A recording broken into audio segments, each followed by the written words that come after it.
नमस्कार। Fam health live पे आपका स्वागत है। कोविड के समय हम अपने दर्शकों को रोज कुछ न कुछ नई ताज़ा लेके आ रहे हैं, एक्सपर्ट्स को लेके आ रहे हैं साथ में, जो आपको अलग-अलग तरीके से प्रिकॉशंस लेना, ट्रीटमेंट के लिए और कोविड से जुड़ी अन्य बातों के बारे में बहुत अवगत करा रहे हैं। इस दौरान हम अपने दर्शकों को ये भी बता दें कि मास्क पहनना और घर पे रहना लॉकडाउन के समय कितना ज़रूरी हो गया है। हमें अपने अपने आप को और अपने परिवार को, अपने दोस्तों को बचा के रहना चाहिए।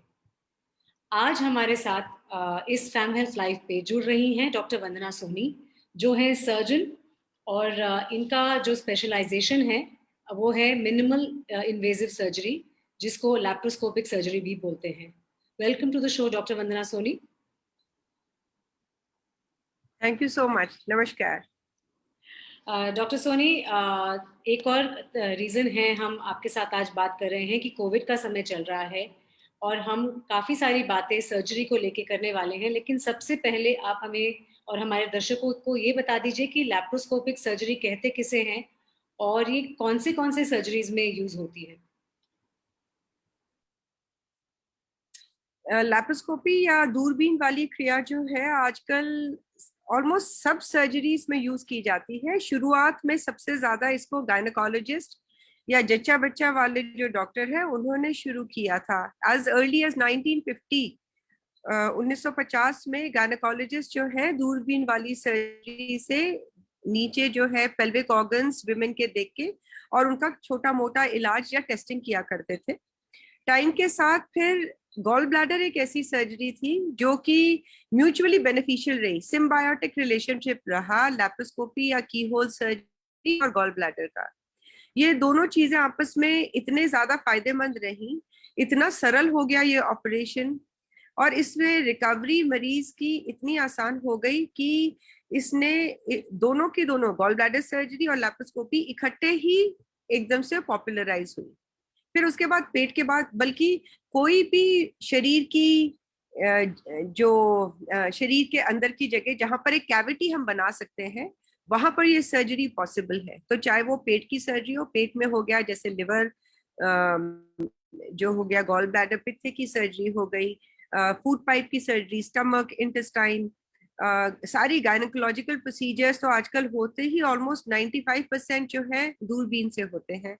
किडनीज हो गए, चेस्ट में आपके लंग, हार्ट, नेक हो गया, गले की सर्जरी कॉस्मेटिक होती है मगर it is effective, and even your brain surgery. So there in all speciality, sub speciality, super specialities ये दूरबीन वाली सर्जरी पॉसिबल।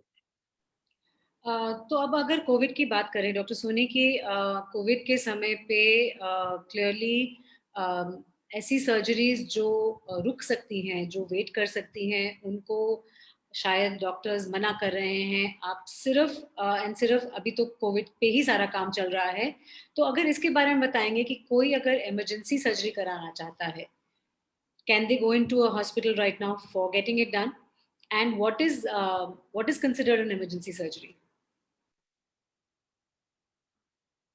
इमरजेंसी सर्जरी आज की तारीख में हम उस ऑपरेशन को करेंगे जिसमें अगर वो ऑपरेशन नहीं किया तो जिस चीज के लिए मरीज को उस ऑपरेशन की जरूरत है उसके ना करने से मरीज की जान जा सकती है। So anything which is life threatening या जानलेवा बीमारी जो कि इमीडिएटली सर्जरी मांगती है उसको हम इमरजेंसी सर्जरी कहेंगे। हाँ, आजकल की तारीख में कुछ ऐसे अस्पताल उन्होंने अभी भी मार्क करके रखे हुए हैं जहां पर इस तरह की इमरजेंसी सर्जरीज के लिए एक अलग से ग्रीन कॉरिडोर बनाया हुआ है। ये ग्रीन कॉरिडोर कोविड के मरीजों और उनसे सुरक्षित है, अलग है बिल्कुल, और वहां पर जो है ये पेशेंट अपनी सर्जरीज करवा सकते हैं। इन सर्जरीज में जो इंक्लूडेड होते हैं जैसे I am a general surgeon, तो हमारी जनरल सर्जन में जो दूरबीन वाली सर्जरी है वो वैसी वो वाली सर्जरीज है जैसे आपकी अपेंडिक्स फट गई हो या आपको कोई हर्निया हो, उसमें रुकावट होके आंतों का जो खून का बहाव है वो कट ऑफ हो गया हो जिससे वो सड़ गई हो, उसको अगर हमने इमीडिएटली सर्जरी नहीं की तो मरीज की जान चली जाएगी। इसीलिए इन सिचुएशंस में इट बिकम्स मैंडेटरी कि हम पेशेंट को surgery immediately as soon as possible की जाए। सो उन पेशेंट्स के लिए, उसके अलावा जैसे कार्डियक, सॉरी नॉट कार्डियक मगर कैंसर सर्जरीज जो है, जिनको कैंसर है, उनमें भी कुछ एक आधे ऐसे कैंसर्स हैं जो कि पहले दवाइयों के साथ कंट्रोल किए जा सकते हैं, मगर दो पेशेंट्स जिनको वो कीमोथेरेपी देके तैयार हो चुके हैं सर्जरी के लिए, उनकी अगर डिले की तो वो कीमोथेरेपी देना भी बेकार हो जाएगा, और फिर जो अंदर कैंसर है उसको फैलने के इतना ज्यादा तेजी से फैलता है कि फिर सर्जरी करना बेकार हो जाएगा। तो वो मरीज हैं जिनके लिए डेफिनेटली प्रोविजन दिया गया है, they can undergo surgery safely in the hospital. Doctor Soni, आप थोड़ी देर पहले हमें ये बता रहे थे, जब सर्जरी, अगर इमरजेंसी की भी सर्जरी हो तो उसके अंदर हॉस्पिटल्स में क्या प्रोटोकॉल्स लिए गए हैं और क्या क्या चीजों का खतरा कोविड के दौरान हो सकता है? वृशाली, आपका मे बी मेरा कनेक्शन अनस्टेबल है, but I couldn't get your question. Doctor Soni, मेरा सवाल ये था कि कोविड के दौरान आप मुझे सुन पा रहे हैं? नहीं, बीच में एक्चुअली पॉज हो रहा है, तो I am missing out on the question. You were saying something about I having mentioned something. या सवाल हमारा ये है डॉक्टर सोनी कि कोविड के दौरान इमरजेंसी सर्जरीज के लिए भी हॉस्पिटल्स में क्या क्या प्रिकॉशंस लिए जाते हैं और how does it work in the operation theatre? आपने कुछ समय पहले हमें बताया था कि हवा का जो रुख होता है सर्जरी रूम में, ओटीज के अंदर वगैरह, उन सबको ध्यानपूर्वक देखना पड़ता है क्योंकि जर्म्स का वहां बहुत इजी हो जाता है। सो अगर आप ये प्रोसेस एक्सप्लेन कर पाए तो। हाँ, तो जो जो प्रिकॉशंस हमने ऑपरेशन थिएटर के अंदर लिए हैं उनमें से दो चीजें हैं। एक होता है जिसको कहते हैं high laminar flow of air, high flow in laminar flow. उसमें क्या होता है कि जो हवा का बहाव है ऑपरेशन थिएटर में, वो यूनिडायरेक्शनल करने की कोशिश करते हैं। यूनिडायरेक्शनल इन द सेंस कि वो पेशेंट से और ऑपरेटिंग टीम से होते हुए बाहर की तरफ को निकल जाए, वो एयर ऑपरेशन थिएटर के अंदर सर्कुलेट ना करे। सो वो जो लैमिनर फ्लो है, that was installed in almost all theatres in the country following the previous, जो हमारा पहले लास्ट ईयर जो हमारा ये कोविड वेव आया था उस दौरान पे ये कर दिया गया था। ये जो लैमिनर फ्लो है इज नेसेसरी, चाहे आप दूरबीन वाली सर्जरी कर रहे हो, चाहे ओपन सर्जरी, चाहे कोई भी ऑपरेशन थिएटर है, उसमें ये जो है यूज किया जाता है। दूसरा है एप्लीकेशन ऑफ एग्जॉस्ट फैंस। तो टर्बो एग्जॉस्ट फैंस लगाए गए जिससे जो है there is a regular circulation of air inside. There is fresh air coming into the OR through that vent जहाँ से high flow oxygen या air आ रही है, and then it is thrown out through the exhaust. So by these two methods, the air inside the operation theater is kept clean. Okay. So एक तो ये है। उसके अलावा please. जो हमारा की होल या दूरबीन वाली सर्जरी जो जिसे हम कहते हैं, उसमें क्योंकि जो सर्जरी में हम गैस यूज करते हैं, कार्बन डाइऑक्साइड होती है, that is medical grade carbon dioxide जो यूज की जाती है, जिससे जहां पर सर्जरी करनी है उसके अंदर हम जगह या स्पेस, ऑपरेटिंग स्पेस जिसे हम कहते हैं, वो क्रिएट की जाती है। तो वो गैस क्योंकि मरीज के अंदर जाती है, एंड सपोज मरीज जो है उसको कोविड है, तो उसमें चांसेस बहुत हाई होते हैं, वो प्रेशर से अंदर होती है, और जब वो रिलीज होती है तो वो प्रेशर से बाहर निकलती है, तो उसमें वो कीटाणु एकदम से एयर में ना आए, उसके लिए उनका जो गैस जिससे स्पेस बन रही है प्रेशर में है, उसका एग्जॉस्ट या एग्जिट सिस्टम ऐसा बनाया गया कि जिस तरह से हम उसमें कार्बन डाइऑक्साइड, एक इंसफ्लेटर्स होते हैं, basically they are pumps which pump the carbon dioxide inside, उसी तरह से देयर वर एग्जॉस्ट जो कि उस गैस को बाहर खींच लेते हैं। That means that gas never reaches the general air of the operation theatre. तो ये वाला जो प्रिकॉशन लिया गया, ये स्पेशली लैप्रोस्कोपिक थिएटर्स में लिया गया है। ये बताइए कि डॉक्टर्स को और पेशेंट को प्रोटेक्ट करने के लिए क्या-क्या प्रोटोकॉल्स फॉलो किए जाते हैं, and what will happen if you have to do a surgery on a covid positive patient because it is an emergency. उसके लिए कई चीज, उसमें नंबर वन आई थिंक जो सबसे ज्यादा हाई रिस्क में रहते हैं वो हमारे एनेस्थीसिया कोलीग्स होते हैं, बिकॉज जो हमारे एनेस्थीसिया कोलीग हैं वो डायरेक्टली पेशेंट के ओरल कैविटी से डील करते हैं। We have to ensure that the patient का जो रेस्पिरेशन है ड्यूरिंग सर्जरी वो मेंटेन्ड रहे। उसके कारण कई बारी पेशेंट को इंट्यूबेट करना पड़ता है या दूसरे एयरवेज यूज कर सकते हैं, मगर उसके लिए जो एनेस्थीसिया के डॉक्टर है उनको डायरेक्टली ओरल कैविटी में झाग के अंदर ये डिवाइसेस अंदर डालने पड़ते हैं। That exposes them to a lot of, suppose suddenly the patient coughs, so that will be a huge viral load coming out from the patient straight into the face of the anesthetist. तो उसके लिए there was special consoles which were created.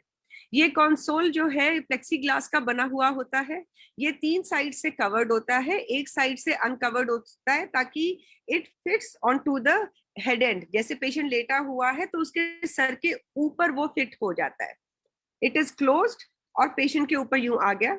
जिस तरफ से को doctor खड़ा हुआ है उस तरफ से there are 2 holes in that plexiglass जिसमें के अंदर डिस्पोजेबल ग्लव्स है विद आर्म्स। तो वो डॉक्टर के अंदर अपने हाथ डाल लेते हैं। आई थिंक बहुत सारे लोगों ने ये देखा भी हुआ था, कोविड हग करने के कर्टन्स बनाए थे, वो प्लास्टिक कर्टन्स हैं जिसमें आर्म्स बने हुए होते हैं, you can put your arm into it and hug the other person.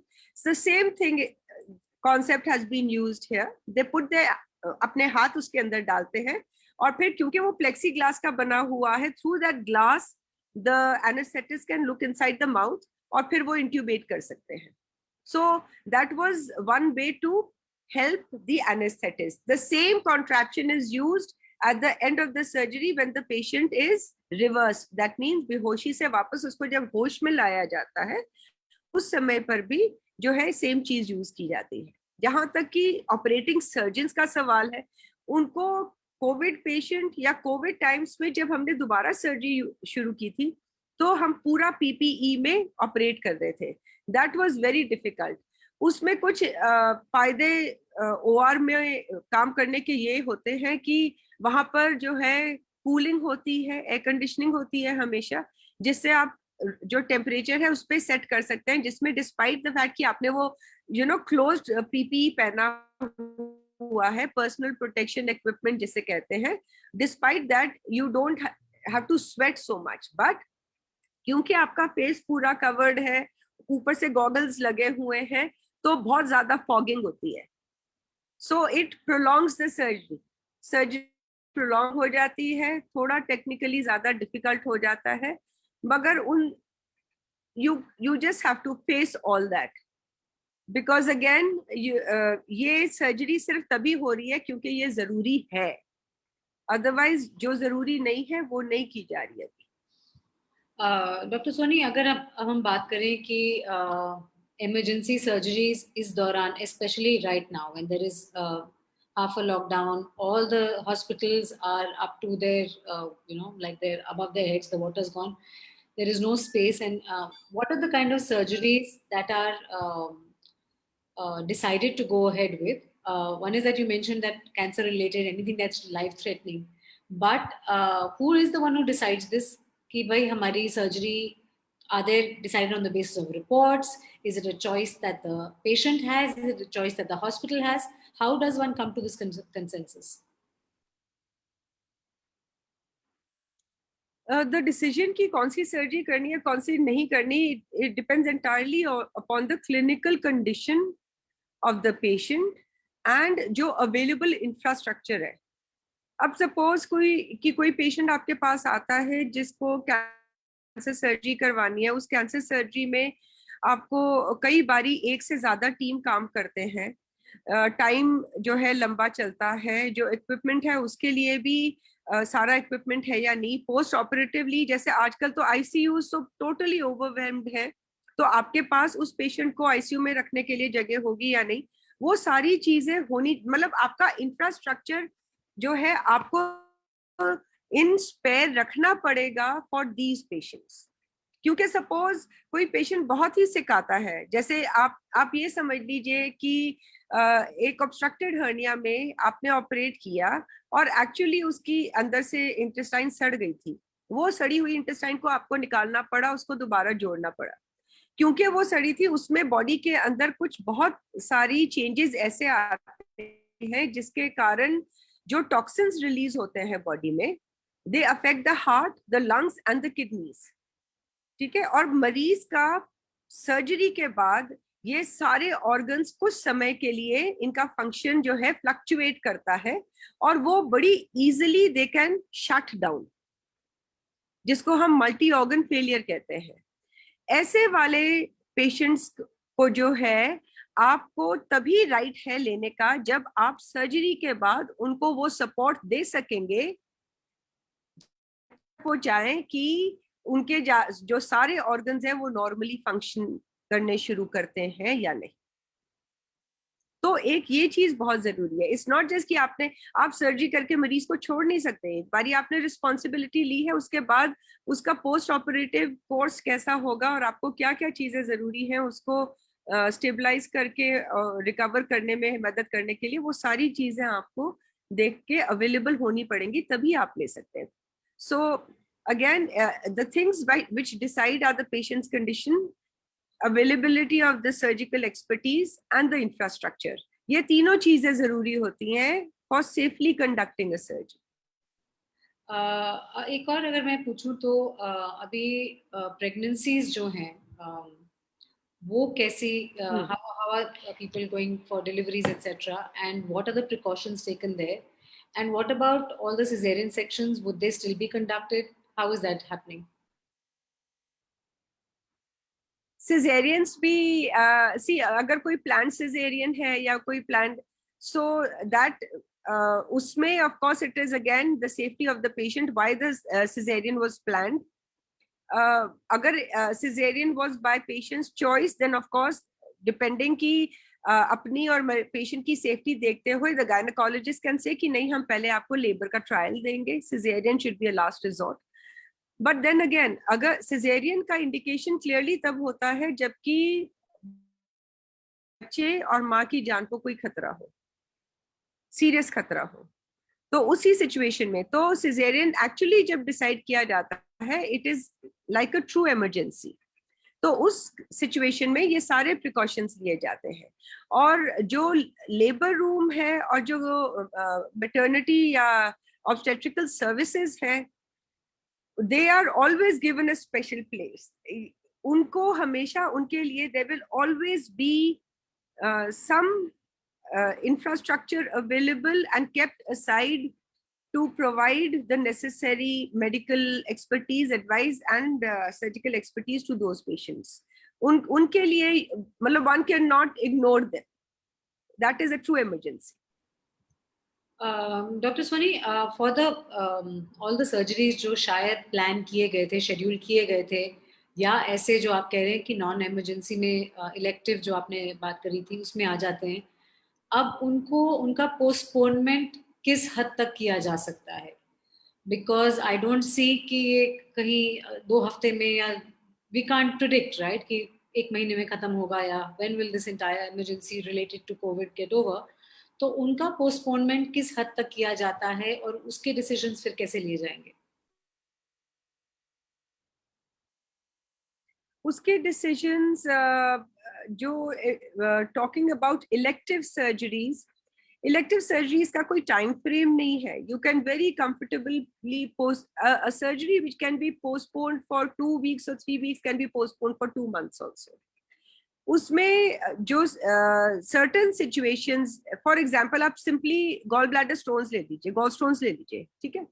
अब गॉल स्टोन्स पेशेंट तब आता है आपके पास जबकि उसको गॉल ब्लैडर के कारण, गॉल स्टोन के कारण पेन होने लगता है, या गॉल स्टोन जो है ने के कारण इन्फेक्शन हो गया गॉल ब्लैडर में, या गॉल स्टोन जो है डक्ट में स्लिप कर गया, जॉन्डिस हो गया। अब गॉल स्टोन अगर डक्ट में स्लिप कर गया, जॉन्डिस हो गया है, वो एक इमरजेंसी है, मगर उसमें भी आप सर्जरी अवॉइड कर सकते हैं, क्योंकि आप एंडोस्कोपी से वो स्टोन निकाल सकते हैं, और स्टोन निकाल के उस नली में आप एक स्टेंट डाल सकते हैं। Stent is like a pipe और ए ट्यूब। वो ट्यूब गॉल ब्लैडर मूव कर देती है, so that no further stones will slip down. So by taking these measures you can safely postpone the surgery. Infection अगर हो गया है तो आप medications से patient को manage कर सकते हैं। उसमें बस एक चीज का जो सर्जन को ध्यान रखना पड़ेगा कि रिपीटेड इन्फेक्शंस या रिपीटेड पेन के कारण एवरी टाइम मरीज को एक ऐसा एपिसोड होता है, उसके बाद सर्जरी जो है वो टेक्निकली थोड़ी ज्यादा डिफिकल्ट हो जाती है। So apart from the fact that the surgery is becoming technically difficult, there is no harm in postponing it. So it goes the same way for all others. Okay, Dr. Soni, cancer related surgeries या cardiological जो surgeries हैं, आपकी body वैसे ही immuno compromise है, comorbidity हो जाती है अगर आपका कार्डियोलॉजी रिलेटेड है, and all of these are precursors to acquire the COVID infection faster. तो इन पर्टिकुलर केसेस में जो वैसे ही लो इम्यूनिटी वाले हैं या कोमॉर्बिडिटीज वाले हैं, उसमें क्या स्पेशल केयर करनी पड़ेगी अगर आपको सर्जरी के लिए जाना है तो?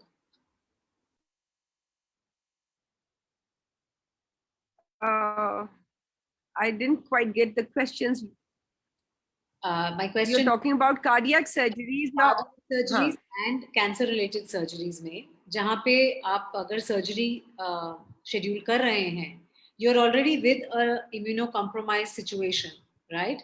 आपका ऑलरेडी इम्यून लो है, कार्डियो डिजीज है अगर आपको, तो आपको मोबिलिटीज के साथ ऑब्वियसली हैं, which is suppose to be a precursor for COVID. तो उन सिचुएशंस में क्या एक्स्ट्रा केयर करनी पड़ेगी पेशेंट को अपनी तरफ से and then the hospital? Number one, cardiac surgery तो इफ पॉसिबल अवॉइड अगर कर सकते हैं, मेडिकल मैनेजमेंट कर लें, स्टेंटिंग कर ले, एंजियोप्लास्टी कर ले, इन सब चीजों से you can tide over the patient. Remember, let's talk about patients situations which are semi emergencies or when you are thinking of starting electives. तो पेशेंट को सबसे पहले जो हम प्रिकॉशन लेते हैं, which goes not only for the patient but also for the entire medical personnel जो उस पेशेंट को ट्रीट करने में मदद करेगा या कंट्रीब्यूट करेगा, उन सब के लिए इज कि मरीज एक अपना RT-PCR पहले करवा के आए। तो उसका जो ये कोविड टेस्ट है प्रायर टू सर्जरी या prior to any interventional procedure, उससे एडवांटेज ये है कि आपको ये पता चल गया कि हाँ मरीज इस समय पे कोविड फ्री है, तो वो वाला रिस्क आपने हटा दिया है। उसके अलावा जितने भी मेडिकल पर्सनल हैं, खैर अब तो ऑलमोस्ट सारे मेडिकल पर्सनल को वैक्सीनेशन हो चुकी है, but from time to time जितने भी मेडिकल पर्सनल है, all of them are screened to make sure that nobody, और स्लाइटली भी सिम्टोमेटिक होता है तो वो आइसोलेट हो जाता है और उसके साथ कॉन्टैक्ट किए वाले जो है शटडाउन में या लॉकडाउन में आ जाते हैं। सो the first thing we have to ensure is not to increase the risk of the patient. आजकल के टाइम में सबसे ज्यादा रिस्क जो है कोविड का है, तो उसके लिए पेशेंट को RT-PCR करवाना पड़ता है। दूसरा, जो again you have to have a green corridor in place. You can not have a hospital जहां पर जो कोविड और नॉन कोविड पेशेंट्स को आप सेग्रीगेट जो है परमानेंटली नहीं कर सकते। That segregation has to be there. तो जब भी आपके सेमी इमरजेंसीज और इलेक्टिव्स आने शुरू होंगे हॉस्पिटल में, you will have to create a green corridor for them. So through that so one is green corridor, two is the patient should be RT-PCR negative or COVID negative. Now this test should be done minimum of 48 hours, 72 भी ले लेते हैं, but 48 hours prior to admission and surgery. And after that, of course, the mask is mandatory, social distancing is mandatory. Hospital में हर जगह पे sanitizers, hand sanitizers हैं. Your entire OT is sanitized after every case. जितना भी equipment हम पहन रहे हैं या scrubs हम ऑल दोज आर डिस्पोजेबल, वो सारे के सारे जो है दे आर डिस्पोज्ड ऑफ। एक डॉकिंग एरिया होता है, होता है, तो जब हम ओटी के अंदर जाते हैं तो डॉकिंग एरिया के थ्रू अपना पीपी पहन के अंदर जाते हैं, सर्जरी होती है, और फिर we have been exposed to the secretions of the, so for every patient to wear and then discard that case. Doctor आपने बताया कि आरटीपीसीआर टेस्ट मैंडेटरी है और आजकल टेस्ट और लैब्स में आरटीपीसीआर करना is like a huge task.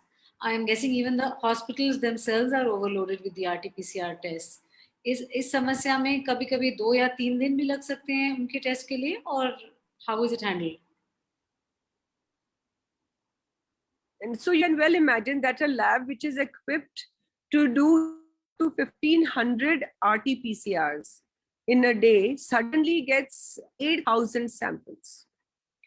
So ये जो टेस्ट है इसका एक टर्न ओवर टाइम होता है, टर्न अराउंड टाइम जिसे कहते हैं. ये turn around time is the time जो कि आप मशीन के अंदर डाल दिया, फिर वो मशीन जितना टाइम लेगी to give you a result.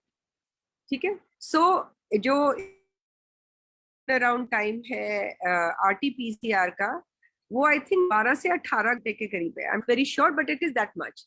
And कि एक टाइम में almost 92 samples can be at a time. मगर 92 सैंपल्स डाल के आपने अगर डाल दिया तो फिर उतना टाइम तो मशीन को लेना ही है. You get it. सो अगर 8,000 सैंपल्स आते हैं तो जो रिजल्ट आप प्रॉमिस कर रहे हो कि हम आपको 24 घंटे में देंगे, आज की तारीख में 4 से 5 दिन में मिल रहा है. सो 4 से 5 दिन वाला मिलने वाला तो सर्जरीज के लिए बिल्कुल बेकार हो गया. Because in that 4 to 5 days of when you get the result, there is always a possibility that you may have been exposed and you are infected. So RT-PCR का जो टर्न अराउंड टाइम है या जो reporting time है because of the overloading of samples, अब तो खैर it is available in almost every lab in the city, but it is taking much longer because samples are too many. उसको avoid करने के लिए there is another test. जैसे emergency में आ गया, इमरजेंसी में अगर मशीन के ऊपर लोडेड है सैंपल तो आप उस पेशेंट का सैंपल नहीं कर सकते. तो what to do then? There is an alternative. Similarly जैसे आरटीपीसीआर के लिए आप हम नोज या ओरल स्वॉब लेते भी सेम चीज होती है, मगर उसका जो मेथडोलॉजी है वो स्लाइटली डिफरेंट है. उसको सीबी नैट कहते हैं. उसमें 45 मिनट जो है रिजल्ट आ जाता है. हालांकि उसमें एक टाइम में the number samples which can go in are much less, मगर 45 मिनट्स पे उसका रिपोर्टिंग आ जाती है. That is very expensive. उसका जो कॉस्ट है पर 10,000 से ऊपर हो जाता है. सो उसको that is also something which is kept separately in emergency situations for people who are urgently required to know कि इनका status क्या है. Doctor Soni, So these are the two. हमारे पास बहुत सवाल हैं लेकिन थोड़ा सा आपका सिग्नल अनस्टेबल है. इवन देन एक लास्ट सवाल मैं आपसे पूछना चाहती हूँ कि सर्जरीज और ऑपरेशंस को हाँ लेकर जी. अगर इस दौरान में जहाँ पे हम देख रहे हैं कि मेडिकल पूरे के पूरे अपने मेडिकल सिस्टम पे इतना प्रेशर बिल्ड हो रखा है, एक क्या मैसेज आप देना चाहेंगी लोगों को, telling them what are the things that they can do and not put pressure on the medical systems which are already overwhelmed?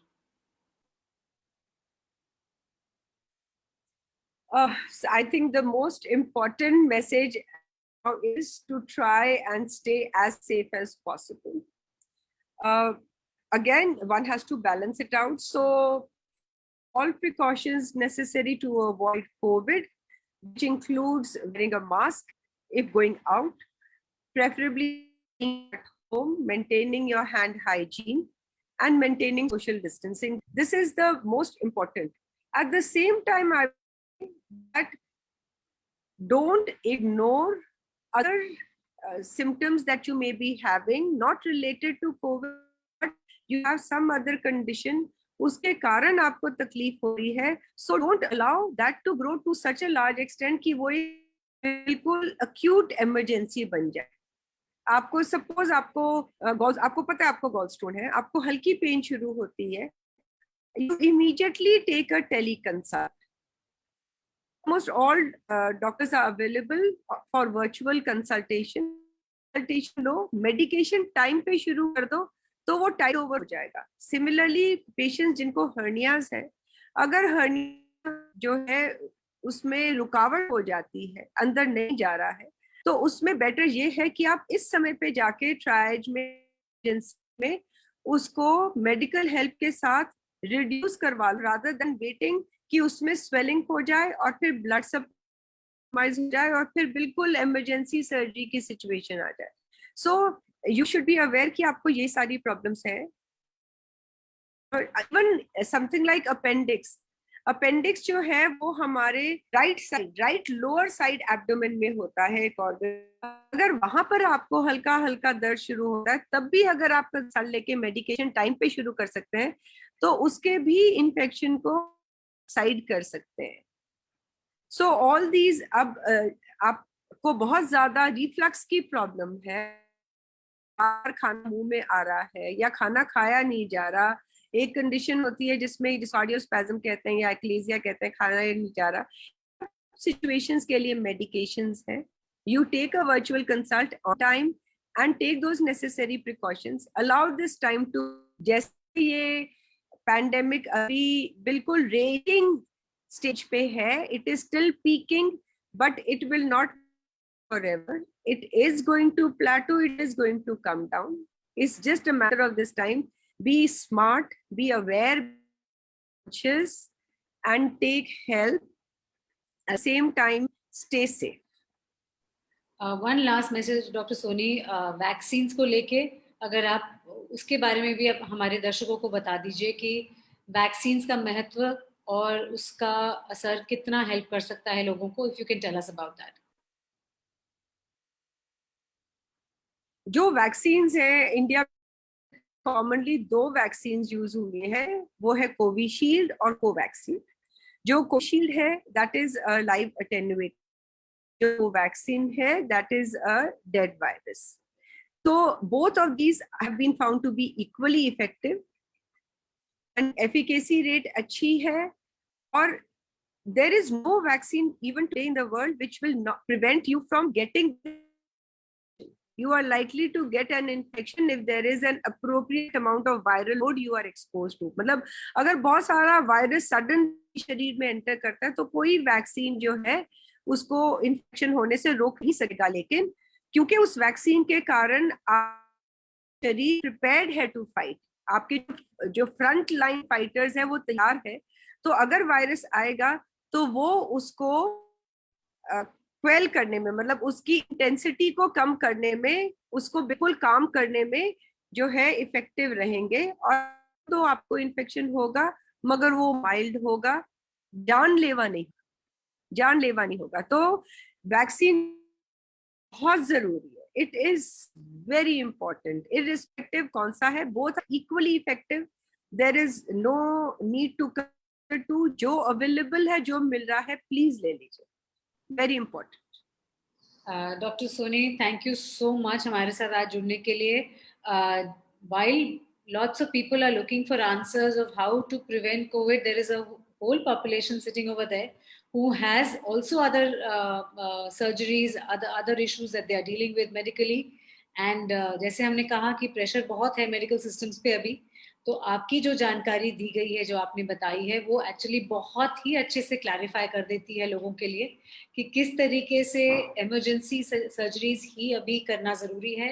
बाकी लोग जिनकी सर्जरीज रुक सकती हैं वो वेट करें, डॉक्टर्स पे भी बहुत ज़्यादा प्रेशर है अभी। So thank you so much for giving us all that knowledge and information.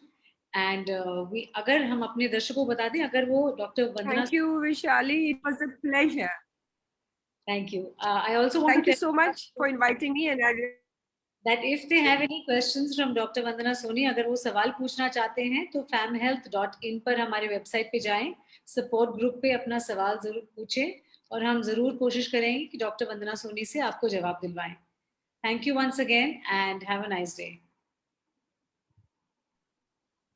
Thank you so much. My pleasure.